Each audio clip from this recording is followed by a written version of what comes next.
ফিলিস্তিনি যারা আছে তারাও মুসলিম।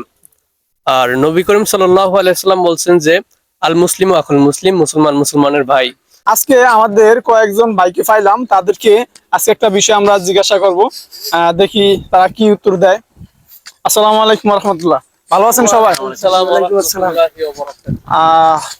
একটা বিষয় আপনাদেরকে জিজ্ঞাসা করতে চাই, যদি একটু সময় দেন। সময় হবে আপনাদের কাছে?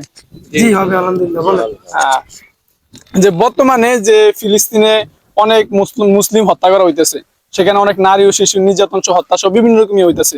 এইটা আপনি মুসলিম হিসাবে আপনার অন্তরে কিরকম এটা আঘাত করে, এবং আপনার যে অন্তরে যে অনুভূতিটা, এটা আপনাদের কিরকম হয়, এই বিষয়ে একটু মোটামুটি ধারণা দিবেন।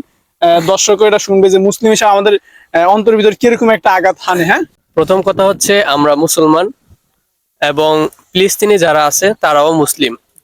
আর নবী করিম সাল্লাল্লাহু আলাইহি সাল্লাম বলছেন যে আল মুসলিম আখুল মুসলিম, মুসলমান মুসলমানের ভাই।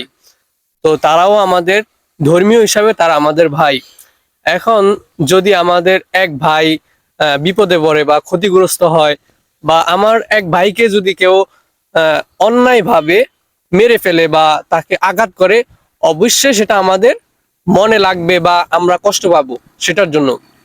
সেজন্য আসলে যে ইসরায়েল সন্ত্রাস রাষ্ট্র ফিলিস্তিনি মুসলিমদের উপরে হামলা করতেছে কোনো ওয়ে ছাড়া, ঠিক আছে, সেজন্য আমরা এটার নিন্দা জানাই। আমাদের বাংলাদেশে অনেক যে মিটিং মিছিল হয়েছে এ বিষয়ে, আমরা সেখানে ছিলাম।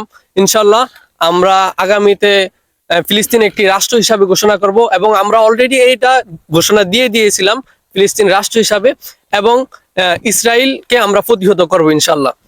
জি ইনশাআল্লাহ, সুন্দরভাবে বলছেন আমাদের একজন ভাই। এখন হযরত আপনার কিছু বলা আছে?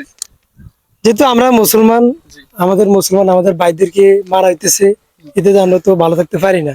জি, আমাদের অনেক খারাপ লাগতেছে। অবশ্যই। এখন আমাদের অনেক খারাপ লাগে, তো আমাদের কিছু করার নাই। আমরা যা করে আমরা আল্লাহর কাছে যাইতে পারি।